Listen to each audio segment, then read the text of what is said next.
Mayong buntag sa tanan. Salamat sa Ginoo sa lain na usab nga higayon nga iyang gihatag kanato. Tinuod gayud nga walay laing takos nga halaran ug pasalamatan ang atong buhi nga Dios lamang. Nga igsuon sa ato ang pangalagad diha sa tuang buhi nga Dios. Nanginahanglan gayud nga mawala ang kaning ginatawag nato nga sala.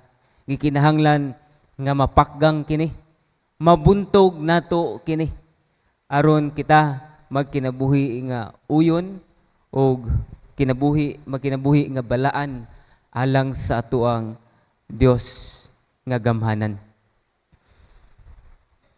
Kung kamo makakita og usa ka tawo nga kanunay nagapasan-pasan og bugat nga mga butang, imo makita nga kung magpasan na siya unya pipila lang ka metro or kilometro ang iyahang paglakaw, makaingon gud ka kung imong ikumpara kini sa normal nga nagalakaw lang nga walay dala, walay bitbit.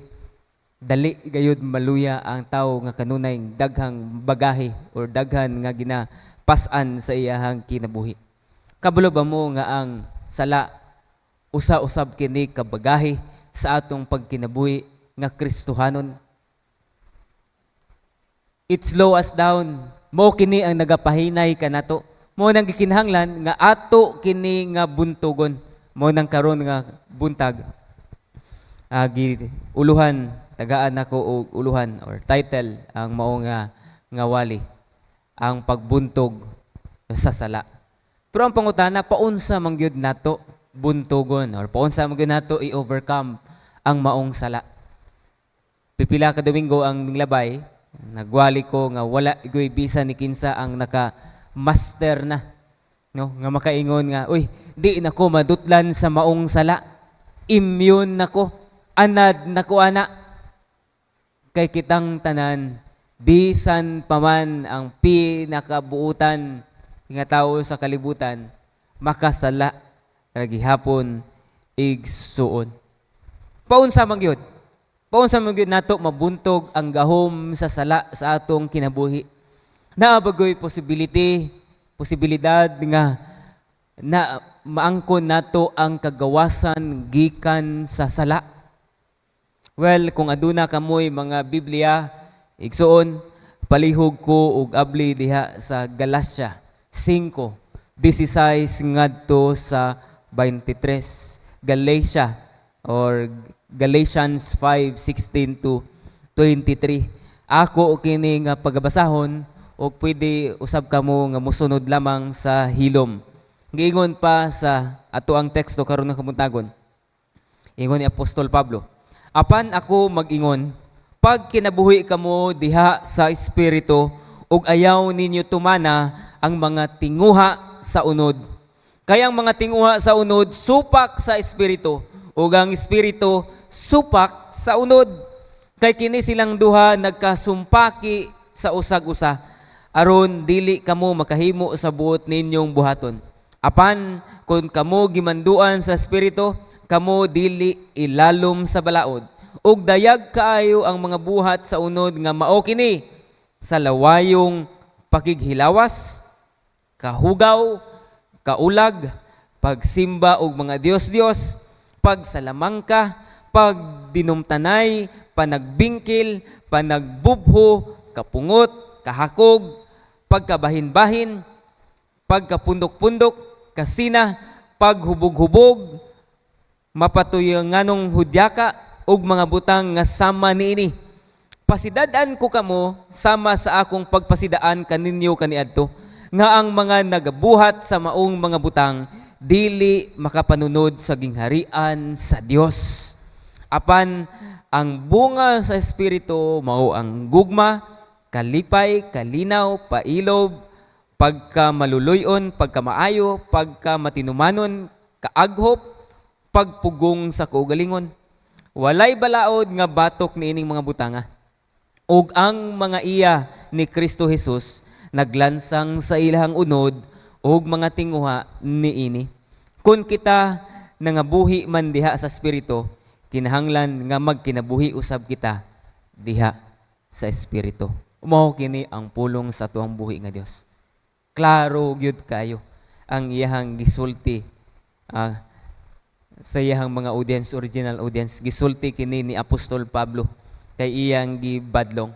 Actually, ang konteksto din si Apostol Pablo nagpadala og sulat ngadto sa simbahan sa Galacia aron sa pagpahimangno kanila nga dili nila dapat usik-usikan ang kagawasan nila diha kang Kristo. O kabalo ba mo nga kini nga kagawasan usab nga atong naangkon diha kang Kristo applicable usab sa atong mga kinabuhi karon igsuon.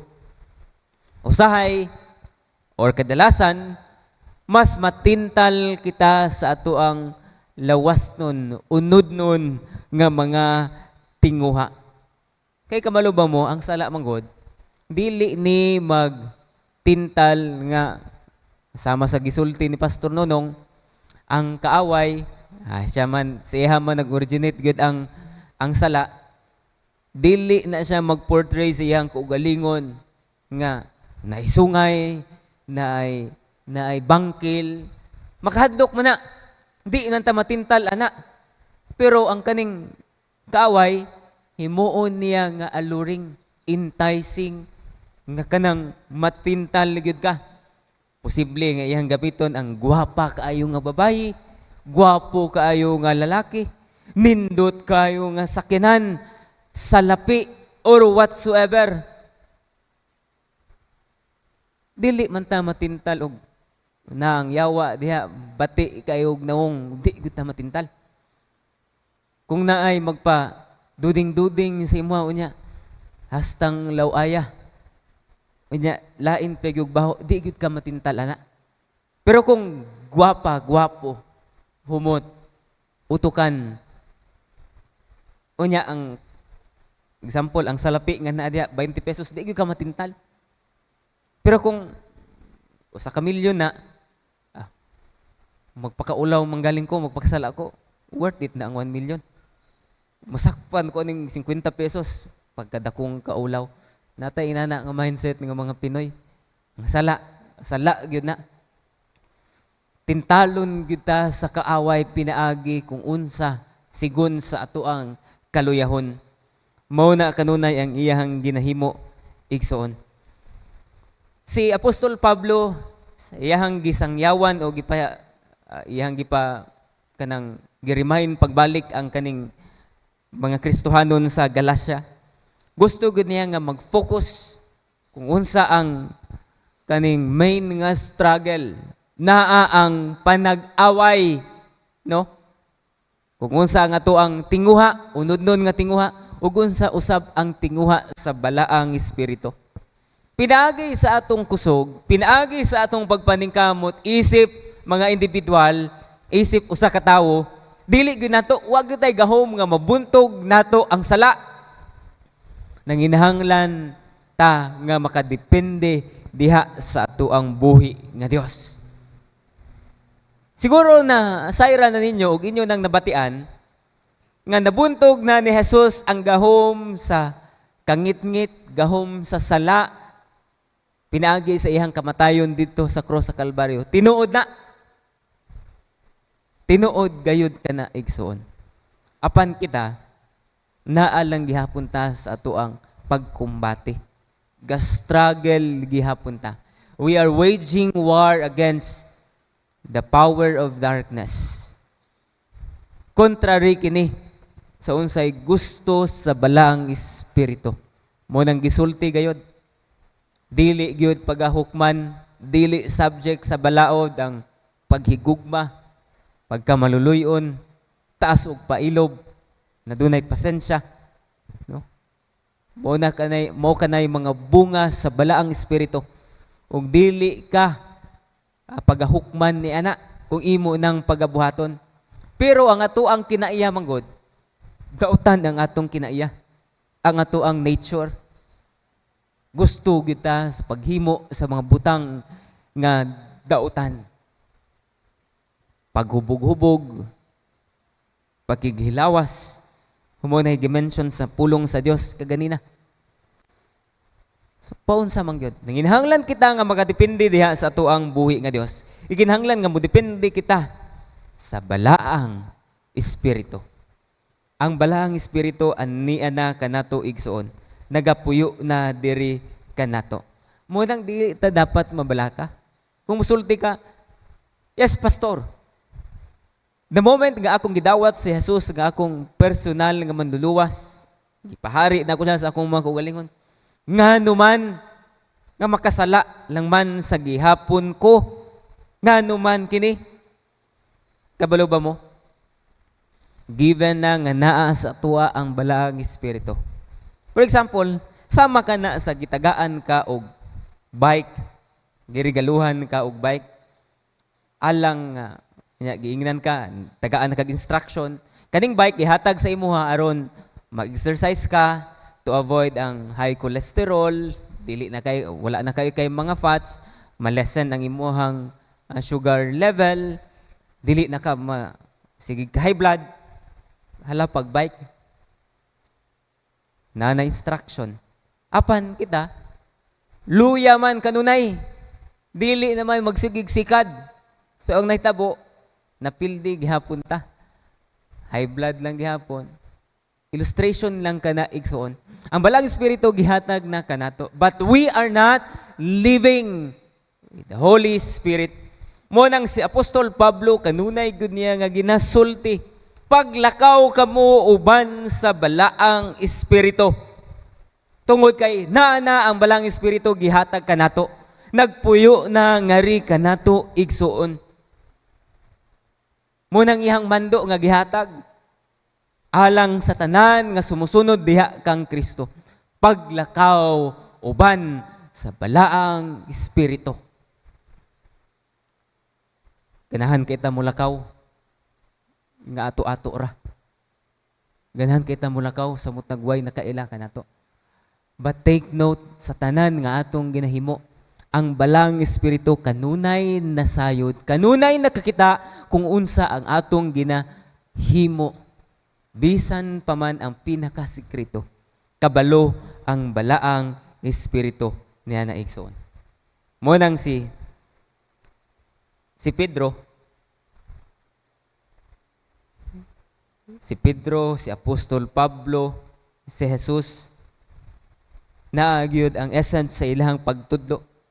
Kani si Pedro, nag-iyon siya nga, papuno ka mo sa balaang espiritu, o mas giklaro ka na ni Apostol Pablo, dapat mapuno ka mo sa balaang espiritu. So ang pangutana nato karon nga kamuntagon, aron mabuntog nato ang sala, nagalakaw ba ta uban ang balaang espiritu? Nahimo ba ta nga mga mabantayunon? Ginabantayan ba nato ang ato ang mga lakaw? Uyon ba kini sa kaubuton sa balaang espiritu? Kanunay ba nato ginatinguha? Kanunay ba nato ginaampo o ginapangayo sa Dios nga pagapunon kita sa iyahang balaang espiritu?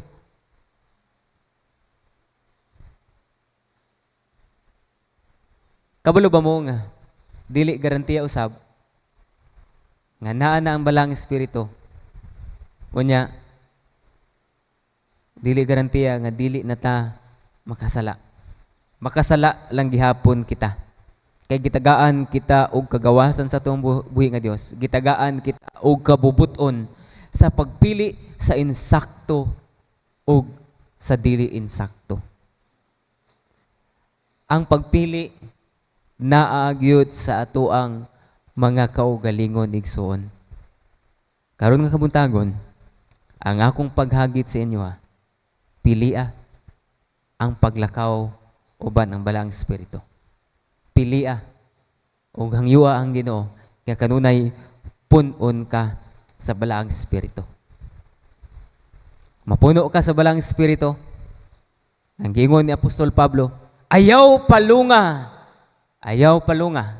Giingon niya diya sa unang Tesalonica 5:16. Do not quench the Spirit's promptings. Ayaw gyud palunga. Kung unsa man ang gina-inspire sa balaang espiritu nga imong pagahimuon. Nga naman, ang balang espiritu na hisusama kini sa usa ka dove. Unsa bay binisaya sa dove? Mura maghapon ni kalapati o barog. Ang kaning dove o kaning kalapati, sensitibo kini. Emotional kini. Meaning, kung maghimo ta sa kanunay sa sala, kay dili man na uyon sa kabubuton sa balang espiritu, ginapasakitan di ay nato ang Dios Espiritu nga ania kanato. Ato di ay ginapasakitan ang balaang espiritu. Samot na kung kanunay ta with the intention gyud, intentional ang atong paghimo sa mga sala. Ang balaang espiritu nagahilak, nasakitan sa atong ginahimo. Muna makaingon ta, ma-feel dayon nato ang murag layo na kay ko sa presensya sa Dios. Layo na kay ko sa presensya sa akong Ginoo. Tungod kay dili na kita nagalakaw, wala na kita napuno og ato nang ginapasakitan, ginapalong nato ang gahom sa balang espiritu nga nagapamuhat sa atong mga kinabuhi. So unsa man gyud ang atong pagabuhaton? Una, ayaw palunga ang imong pagdepende di sa balang espiritu. Kung kanunay ka nga nagaampo, kanunay ka nga nagahimo sa imong quiet time, kung imo nang na-develop ang mga godly habits, ipadayon ka na igsuon. Mapakgang nato, mabuntog nato ang gahom sa sala. Tungod kay ang balang espiritu, kanunay man nga maga-empower ka nato. Ang balaang espiritu, kanunay magahatag o kusog ka nato batok sa gahom sa sala. Munang mas piliun nato nga ang balang espiritu ang iyahang mga bunga mao'y makita sa atoang mga kaugalingon. Mao'y makita sa mga tao sa atong palibot aron ilang masayran nga ikaw tinuod nga Dios, nga nagkinabuhi ikaw nga malambuon. Unsa ba gyud ang mga practical steps? Murag broad lang man kayo, murag dako lang kaayo nga kanang nga mensahe ang kanang mahitungod sa balang espiritu, pastor.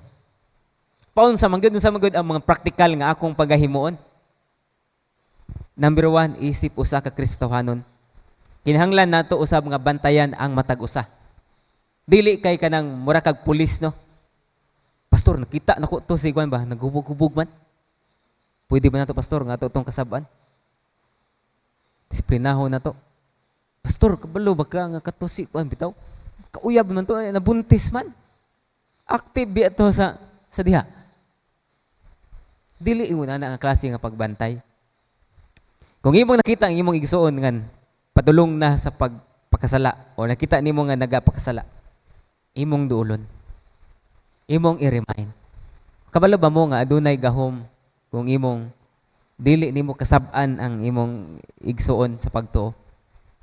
Imong ingnon, brother or sister, dili maayo ang imong gihimo.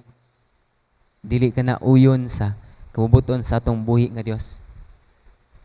Pwede ba nga ampuan ta ka? Karon, matingala na lang ka kay ang prompting sa balang espiritu. Matingala lang ka after sa inyong pag-ampo.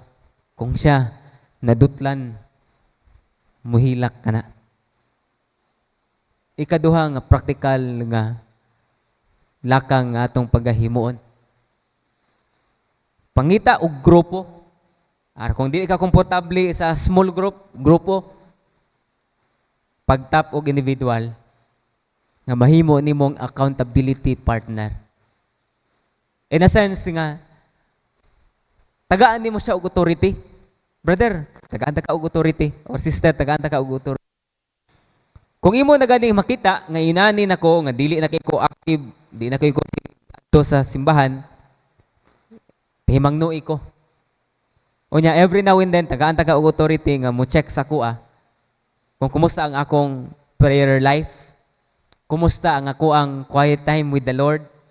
Tagaan taga og otoridad sa pagbadlong kanako. Pero ayaw lang po na in public. Kikitang duha man ang maulawan, ana. In private ko, badlungan. Pangita og individual nga imong masaligan, kung diin gusto ka. Kay kadalasan manggod, ang mga membro, ang gihimong accountability partner, si pastor lang man. No? Diri magpahugaw kay pastor, tanan, diri tanan. Okay man na. Pero mas nindot pagyod kung imong i-involve ang imong igsuon sa pagtuo nga kamong duha magtinabangay. You will bear one another's burdens. Ipakita ninyo ang paghigugma sa matag usa, pinaagi sa pagbadlong, og inyo pagyod nga mapakita ang nindot kaayo nga atmosphere sa inyong pamilya. Kabalo ba mo nga dito sa mga Del Norte, kung asa ko nagpuyo, sa Liloy, in Baybay particularly, dili kayo mi anad unta anang na small group na accountability partner, pero kay dasig man kayo ang pastor dito, ningkampon gid siya iya gud nga gi-impose dapat iyon ani inana. So kiwa kayo permiro, unya ang ako apag gud nga nahimong accountability group, kauban ako ni nga people, kabalo gid ko sa mga unsay mga kasikas ani, kabalo gid ko ba. Unya one time niadto ko sa usa ka barangay, unya medyo active na ko ato sa youth. Unya na may patay sindi dito. Kay kanang na ay mga piyesta-piyesta or araw na anniversary sa ilang barangay, na amang na common na dito sa mua. Niadto ko dito kay gi-invite pud ko kaon na guna kay basta na ay mga piyesta. Anong pagkagabi dito namin sa diskuhan, kita man ako akong accountability group. Nya pag tanaw na ko na kay naapod mi lamisa kay mag-inom-inom. Naapod siya dito sa pikas. Pasiplat ko ana, murag nagdungan gud ang among mata ba, tan-aw gid ni. Ngisi-ngisi na lang, ngisi-ngisi. O nisinyas ko. Niya 2 minutes sa gawas kay saba kayo. Walay tug-ananay ha. Dili gito maayo ang among gihimo. Nagsabot manon nga way tug-ananay. But along the way, salamat sa Ginoo. Kaya kini akong accountability partner. Una ko nga nisulod sa Bible School. Pipila ka tuig, nisulod po siya og Bible School. Dito lang noon siya sa Maabsi. Unya, one time na mi sa district office, kay nag-usa mi og district. Nagstoryahan na mi. Unya among gi-share ang mao nga testimony nga nagpasiplatanay lami unya nami sa sulod sa kahilayan nga lugar. Nya nahimo gyud nga maot kaayo ang kato nga panghitabo apan pipila ka mga bulan amo gyud nga gi-remind kaming duha uban pod sa amo ang accountability group kay upat man mi kabuok among gi-confess ang among gihimo naghinilakay mi. They journey with us. Nindot kayo igasuon kung aduna tay accountability group na ay mahimong accountable kanato, na ay mag-check kanato, na ay mangumusta kanato. Given naman na nga na ang balaang espiritu, gikinahanglan usab nga duna pud tay kauban sa atong paglakaw, pagkinabuhi isip nga Kristohanon. Munang I encourage everyone na dapat involved ta sa tuang mga accountability groups. Involved ta sa mga kaning mga grupo. Ang men, aduna sila'y grupo. Aduna pod ang Kingsmen, na ang mga women, na ang Converge Youth, na pod ang mga young adults, na pod ang mga home builders, natay nagkalain-lain nga mga grupo. O pwede po mo mubuo og grupo. Pwede mo muduol sa kanamo pastoral team, pastor. Nga desire mi ba? Nga gusto mi nga magtubo pod sa among Kristohanon nga pagtuo. Gusto mi nga mahimong accountable sa matag usa. Comfortable mi sa among grupo, pwede ba nga kanina lang? Pwede gyud kaayo na. Unya, duol lang mo every now and then sa amo so that we can guide you. Matagaan pod mo og mga materials aron dungan ta sa pagtubo. Mahimo tang accountable ug ginahinay atong mabuntog ang sala. Kay dili man nato tagaan og luna nga makapenetrate ang kaaway sa atong midst. Dili nato tagaan og panahon ang sala. Gusto nato nga entertain nato ang mga butang. Munang ni mga butang nga makapahimaya sa atong buhi nga Dios. Makasala man ta sa atong una-una, sa atong pagsulti, sa atong mga pulong o sa atong mga binuhatan. Munang niingon gud si Apostol Pablo in terms sa atong pag-una-una. Think of the things that are noble, things that are lovely, mga butang nga honorable, butang nga maayo. Muna dapat ang hatong paghuna-hunaon. Dili kay maghuna-una kita og mga laraw, mga planong paunsa maghimo og dautan. Dili na makapahimaya sa Ginoo. Unsa may naasulod sa atong una-una karon? Basin sa atong una-una pa lang. Kabalo ba mo nga ang sala? Asa magasugod? Asa magasugod ang sala? Magasugod ka na igsuon sa ginatawag nga tinguha. Desire. When we desire something, kung nagatinguha kita og usa ka butang, ato na nga ginahuna-huna. Ato na nga ginaisip. We are thinking about it. Magsugod na sa una-una igsuon. And after which, gusto na ta mo give in. Gusto na ta mo bigay sa tentasyon. Ang tentasyon, ang tinguha, no? Natay ginatintal ta sa kaaway. Naghatag siya og ideya. Instill sa tuwa. Kanunay natong ginahuna-huna. Nahimo na dayon siya nga desire. Kunya kini nga desire, nahimo dayon nga gusto na nato nga himuon. And then, ang kaaway, iya pong himuon ang tanan niya nga best. Aron, makahimo og oportunidad nga ikaw gyud makasala. Kay nang hinam-hinam na ka sa maong sala kay kanunay nimong ginahuna-una. Ang kaaway, timingon gina niya. Naiwan million niya. Kang dadon ana nga lugar. Ingnonin kanya, wala na tawo. Oportunidad na. Pwede na nimo nga kuhaon. Ingon ana ang kaaway. Siya pod nagahatag og mga oportunidad. Unya ang kaning mga oportunidad nahimo na dayon nga mugive ta, mahimo na nga action. Nahimo na gid siya nga sala na may action. Desire, tinguha, may oportunidad, nahimo nga action. Unya kun magapadayon-padayon na kana, nahimo ng habit na nimo ang pagkasala. Dayon, posible nga mapadulong ka na sa kamatayon kung dili nato ka na ikumpisal sa Dios. Kung dili kita mangayo og kapasayloan diha sa Ginoo. Mahimo naman nga mugahi atong kasing-kasing. Unya, dili na nato paminawon kung unsa ang gusto sa balang espiritu kanato. Napalong na ang gahom sa balang espiritu. Kay wala na ta nagalakaw. Diri naman ta sa pikas. Ang sa kaaway naman ang atong gina-entertain igsoon. Muna ang gusto sa ato ang buhi nga Dios. Atong usbon ang ato ang mga tinguha.